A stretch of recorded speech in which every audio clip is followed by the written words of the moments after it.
Gimana kabarnya teman-teman? Sehat? Sehat.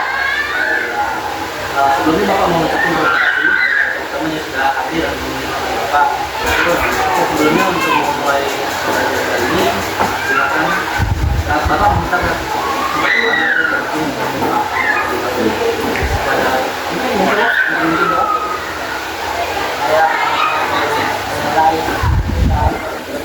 Doa mulai.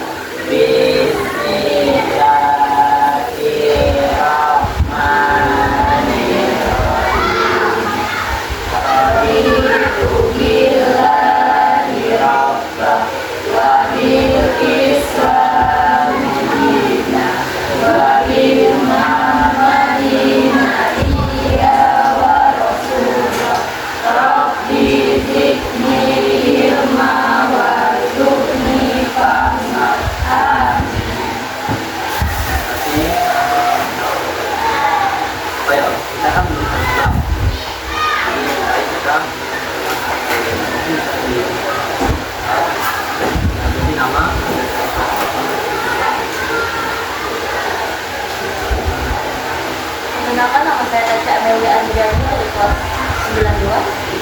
Perkenalkan, nama saya Amelia Kalisa dari kelas 9. Perkenalkan, nama saya Naldi, saya berasal dari kelas 9. Perkenalkan, nama saya Nadia Fatima dari kelas 9. Perkenalkan, nama saya Andi Sari dari kelas 9. Perkenalkan, nama saya Iya Daniarti dari kelas 9. Belum tahu Bapak Bu? Enggak, saya belum. Ya, akan nama Bapak dan Bapak di sini selaku guru itu yang selaku guru. Jadi ada yang tahu nggak di sini tuh kita mau ngapain? Ya benar. Nah di sini Bapak minta kalian di sini karena bakal ada kegiatan bimbingan kelompok. Ada yang tahu nggak apa itu bimbingan kelompok? Nah, jadi bimbingan kelompok itu salah satu layanan bimbingan konseling di mana pembelajaran atau informasi mengenai seputar karir sosial pribadi untuk belajar. Pada bimbingan kelompok ini kita tuh akan berdiskusi mengenai materi kita dan materi masalah.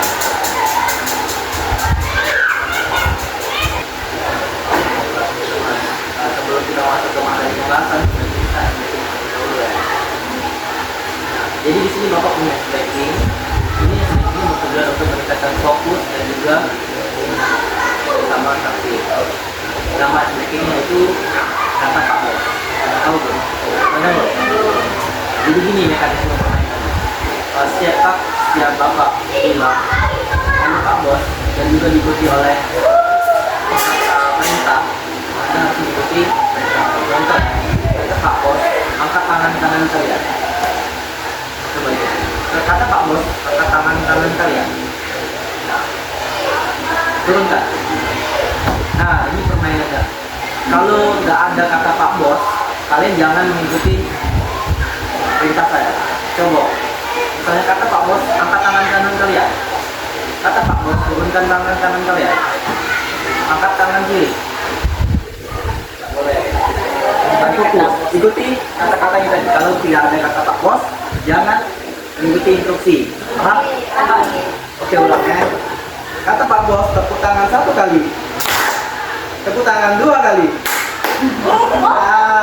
Belum fokus ya. Nanti ulang lah ya. Kata Pak Bos, petikan jari tangan kalian. Kata Pak Bos, petikan 2 kali. Petikan 3 kali. Pak Bos.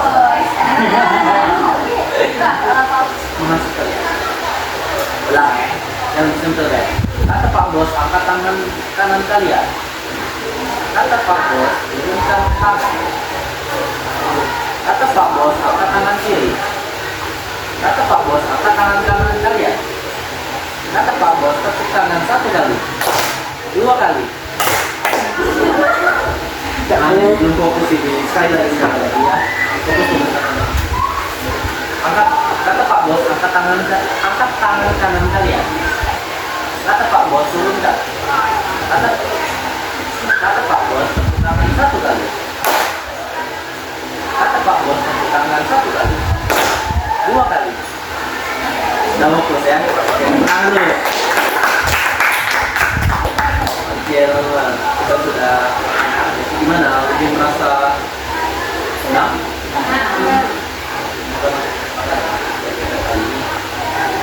Selanjutnya Bapak akan menjelaskan tentang langkah-langkah dalam bimbingan kelompok ini. Pertama yaitu kita akan menggunakan tahap awalan yaitu pengenalan dan juga tracing dan juga penjelasan materi. Selanjutnya kita akan melakukan tahap inti, pada tahap ini nanti kita akan memaparkan suatu materi yang akan kita diskusikan secara bersama. Ya, teman-teman bisa berdiskusi dan bertanya jika ada materi yang tidak dipahami. Selanjutnya itu tahap penutup. Sementara kita menunjukkan materi yang telah kita bahas dalam satu bulan. Dan juga Bapak akan memberikan kalian beberapa lembar kerja selanjutnya. Langsung saja materi yang akan kita bahas yaitu tentang prokrastinasi akademik. Ada yang tahu nggak apa itu prokrastinasi akademik? Ada yang tahu ya? Jadi ini materi ya enggak? Nah, materinya dari pemahaman prokrastinasi akademik. Apa itu sih prokrastinasi akademik? Ada yang bisa sebutin? Secara singkat, prokrastinasi akademik. Atau dibaca dulu. Ya, prokrastinasi akademik adalah merupakan sarapan kata dari bahasa Inggris atau bahasa Inggris. Kata prokrastinasi itu sendiri berasal dari bahasa Latin yang merupakan gabungan dari kata yaitu pro dan krastinus. Pro berarti melakukan, lebih menyukai, sedangkan krastinus berarti besar. Jadi, prokrastinasi akademik adalah perilaku menunda suatu kegiatan pekerjaan hingga waktu berikutnya serta menggantinya dengan kegiatan lain walaupun tingkat. Jadi dapat disimpulkan bahwa prokrastinasi akademik adalah menunda-nunda suatu pekerjaan. Misalnya kalau kepada kalian menunda-nunda mengerjakan tugas. Misalnya Anda teman-teman diberikan tugas dalam waktu 1 minggu. Jika Anda mengalami prokrastinasi, maka Anda akan menunda pekerjaan tersebut sampai bagian yang dibutuhkan. Jadi misalnya, nanti malas ngerjain tugas, ini nanti deh, jadi masih lama. Nah, itu merupakan salah satu contoh prokrastinasi akademik. Paham nggak? Selanjutnya, bagaimana ciri-ciri prokrastinasi akademik? Seperti Bapak bilang tadi, yaitu yang pertama menunda untuk memulai maupun menyelesaikan tugas yang akan dihadapi. Jadi, aman kalau besok apa dari ini? Mungkin ada hal itu. Pesen. Jangan lagi ya. Dan ini keterlambatan dalam mengerjakan tugas. Bisa PR ini terus kesenjangan waktu antara rencana dan kinerja aktual. Itu berarti rencana kamu mau ngerjain ini, misalnya kamu bikin rencana untuk malam, tapi yang malam kamu harus kerja yang lain, jadi kamu urung jangan tugas itu. Tentunya untuk melakukan aktivitas lain yang lebih menyenangkan daripada melakukan tugas. Misalnya tugas ini kamu masuk kelas, tugas di kelas, tidak salah tugas itu kamu main bola, tangkis, apa aja sih Pak penyebabnya? Apa sih Pak penyebabnya prokrastinasi itu? Apa sih penyebabnya penundaan pekerjaan itu Pak? Penyebab itu ada beberapa macam. Di sini ada 6 penyebab. Yang pertama itu adanya pikiran irasional dari prokrastinator, yaitu anggapan bahwa suatu tugas harus diselesaikan dengan sempurna. Ada orang yang perfeksionis. Jadi orang tuh menyelesaikan tugas harus sempurna, harus benar, tidak salah. Itu yang membuat orang tuh lama menunda kerjaan dia. Dia takut salah, makanya dia benar-benar pelan-pelan sampai ketinggalan waktu. Selanjutnya adanya kecemasan karena kemampuannya dievaluasi, takutan akan kegagalan, dan suka mengambil keputusan, atau karena membutuhkan bantuan orang lain untuk mengerjakan tugasnya. Ini contohnya itu ketika kalian mau ujian, kalian kan besok mau ujian misalnya, kalian itu bukan belajar, tapi kalian itu malah ketakutan semasa dahulu. Misalnya gimana nih tugas ya, gimana nih tugas, bukan belajar, itu mau mikirin doang, apa itu doang, gimana besok tuh, gimana besok, gimana besok. Itu merupakan faktor, selanjutnya malas dan kesulitan mengatur waktunya. Tidak itu. Ini mungkin faktor-faktor yang pada sering dialami ya. Malas dan juga sulit mengatur waktu, juga menyukai tugasnya. Selanjutnya yang keempat, adanya punishment atau reward, dan juga reward juga dapat menyebabkan prokrastinasi, sehingga rasa lebih aman jika tidak melakukan dan segera karena dapat menghasilkan sesuatu yang tidak ini adanya punishment. Misalnya kenal tadi ya, jadi apa? Jadi foto, misalnya kali foto, misalnya kan dihukum, kamu jadi malas kan untuk foto, misalnya salah.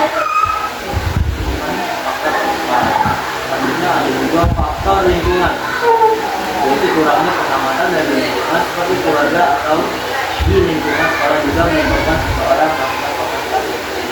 Ini merupakan faktor lingkungan, faktor dari keluarga dan lingkungan. Kadang tuh ada juga orang tua yang tidak memfasilitasi anak untuk belajar. Misalnya tadi ada PR enggak, kakak ada PR tidak, itu merupakan faktor. Selanjutnya faktor yang terakhir yaitu disebabkan karena tugasnya yang terlalu menumpuk, terlalu banyak dan harus segera dikerjakan, sehingga menggunakan tugas yang satu dapat menyebabkan tugas yang satu. Nah ini tadi, jadi misal si A tugas satu, ada tugas dua, tugas tiga, dia ini tidak ngerjakan karena dia lalai, karena bukannya lama ataupun mempunyai lama. Nah semakin lama sebenarnya tugas itu nggak cuma satu, tugas itu banyak. Jadi tugasnya menumpuk di akhir, jadi di akhir pengumpulan. Jadi si anak ini merasa ini itu mengalami prokrastinasi, sehingga mereka tidak dapat melakukan tugas itu secara maksimal. Nah ini tadi faktor penyebab prokrastinasi. Di sini ada nggak yang merasa mengalami prokrastinasi? Kalian pernah mengalami? Gimana kita gimana pastinya prokrastinasi itu berada di diri orang.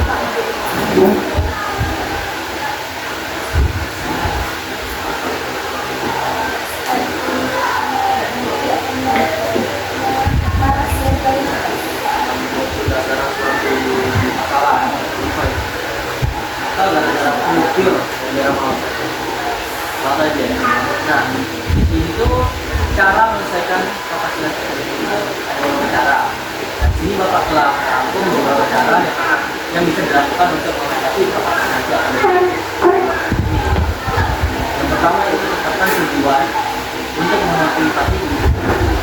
Jadi kalau misalnya kalian ini malas kan, nah kalian itu harus membuat prinsip ataupun tujuan utama. Misalnya, aku misalnya mau juara satu lah. Tujuan kita otomatis tujuan kita itu akan menjadikan motivasi diri kita kan untuk lebih belajar, lebih giat, lebih rajin supaya tujuan kita dapat tercapai, dapat juara satu tadi. Nah, selain itu kita juga akan membutuhkan target waktu untuk menyelesaikan tugas tersebut.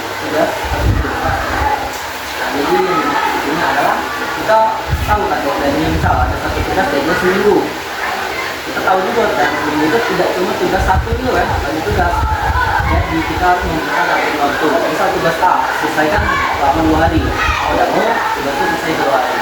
Jangan sampai tugas itu diselesaikan secara pelan-pelan sampai menumpuk dan juga menyebabkan kita tidak menyelesaikan tugas. Selanjutnya sediakan waktu khusus setiap hari untuk mengerjakan tugas secara konsisten. Di sini ada menyediakan waktunya, mengerjakan tugas. Misalnya saat malam hari. Biasanya ada orang-orang tertentu yang membuat jadwal untuk belajar, misal dari jam 8 sampai jam 9. Kalau cuma 1 jam, mereka kasih konsisten untuk mengerjakan tugas. yang nunggu ada tugas dulu baru belajar? Belajar dulu. Atau di sekolah? Sekolah. Kadang di rumah. Selanjutnya fokus dan hindari penggunaan HP untuk hal-hal yang tidak perlu. Ini pasti ada yang salah lagi. Misalnya kita lagi nugas, Dan siswa kabupaten silakan ambil masing-masing dan nah, jadi salah satu caranya ketika kita nugas, kita memilih saling aktivitas.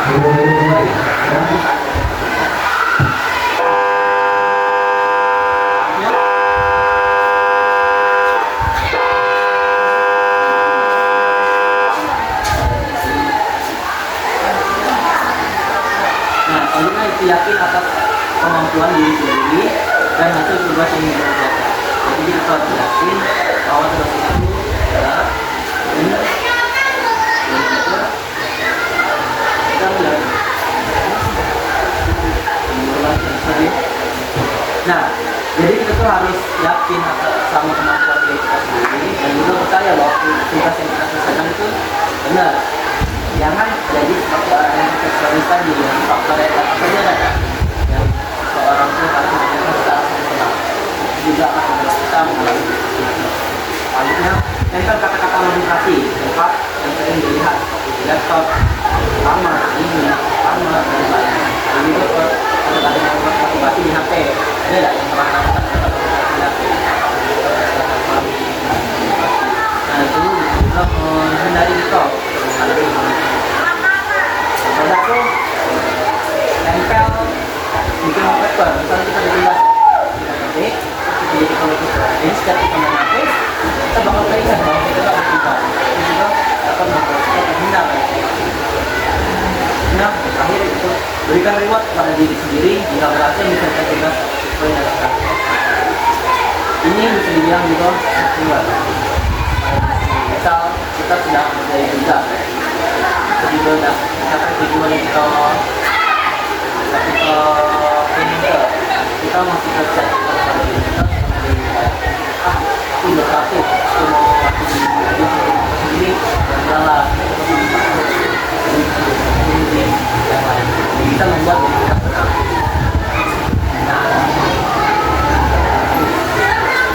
Mana teman-teman ada nggak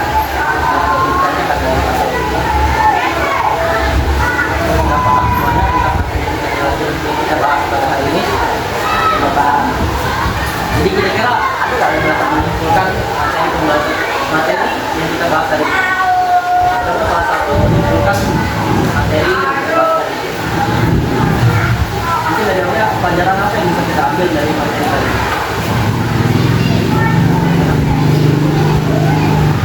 Kita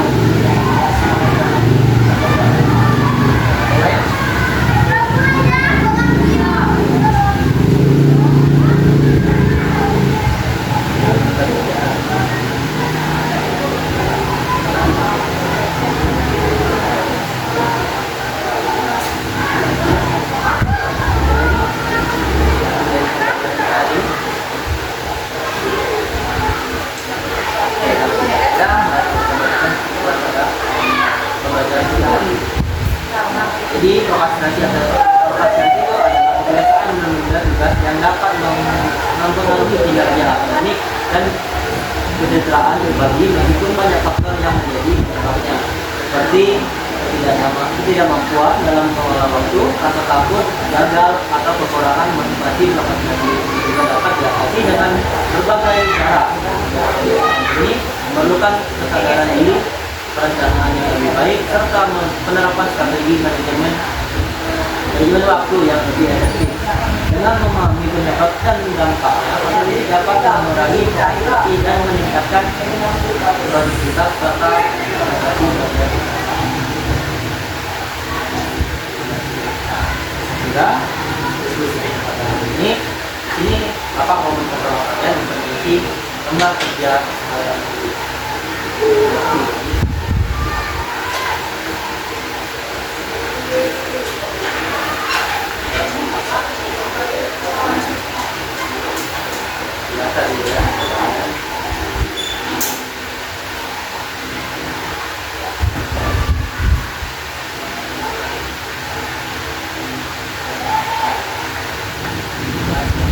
diskusi.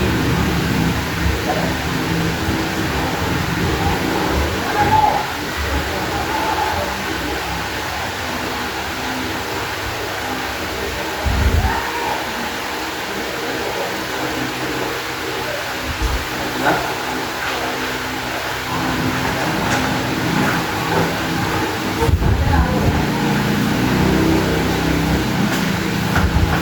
Oke, terima kasih teman-teman. Bapak harap materi yang kita bahas hari ini dapat menjadi pelajaran dan juga kalian dapat bermanfaat dari pembelajaran kita tentang pada siang hari. Jadi Bapak minta supaya kalian tidak mengalami proses dengan tidak tidak meminta kalian semakin lagi dalam belajar juga dan juga kalian tidak puas sampai ketika yang kalian jelas sebelum kita mengakhiri kegiatan pada hari ini saya meminta teman salah satu memberi doa ini kawan ini oke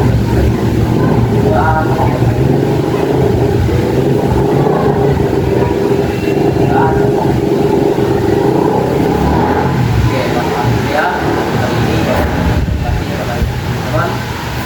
Assalamualaikum warahmatullahi wabarakatuh. Waalaikumsalam.